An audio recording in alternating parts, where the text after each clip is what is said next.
Hello, আসসালামু আলাইকুম। আমরা দেখব যে কিভাবে আমরা ব্যালেন্স উইথড্র করব। আসলে প্রতি দুদিন পর পর 35 ব্যালেন্স পয়েন্ট যেটা হবে সে পয়েন্ট বা যেটা পয়েন্ট এখানে অ্যাভেলেবল থাকবে সেটা আপনি উইথড্র করতে পারবেন। তো এটার জন্য প্রথমে মেনুতে যেতে হবে, যাওয়ার পর উইথড্রোতে ক্লিক দিতে হবে আমাদের বা টাচ করতে হবে।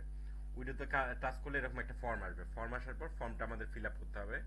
কারেন্ট কারেন্ট ইউজার ব্যালেন্স, এইটা দিতে হবে। এটা আমি কপি করে নিলাম, কপি করে নিয়ে এখানে পেস্ট করে দিলাম বা এখানে ম্যানুয়ালি এটা টাইপ করতে হবে।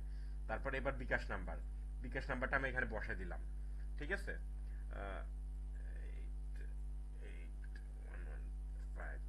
দেওয়ার পর এবার সাবমিট করলাম।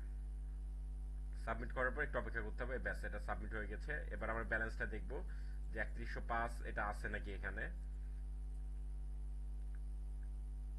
দেখেন, এখান থেকে -35 35 চলে গিয়েছে।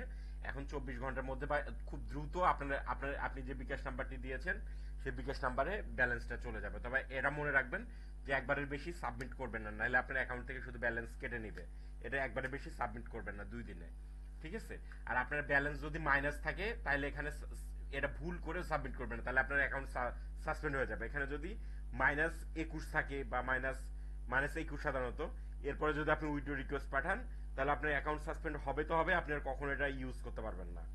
ঠিক আছে। ওই জন্য এটা সাবধানে এটা ফিল আপ করবেন।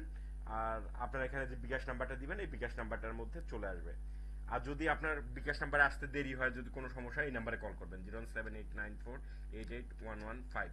এই নাম্বারটিতে হোয়াটসঅ্যাপে নক করবেন। ঠিক আছে। হোয়াটসঅ্যাপে নক করবেন, নক করে আপনার সমস্যার কথা জানাবেন। ঠিক আছে। তো আজকে এ পর্যন্ত। আসসালামু আলাইকুম।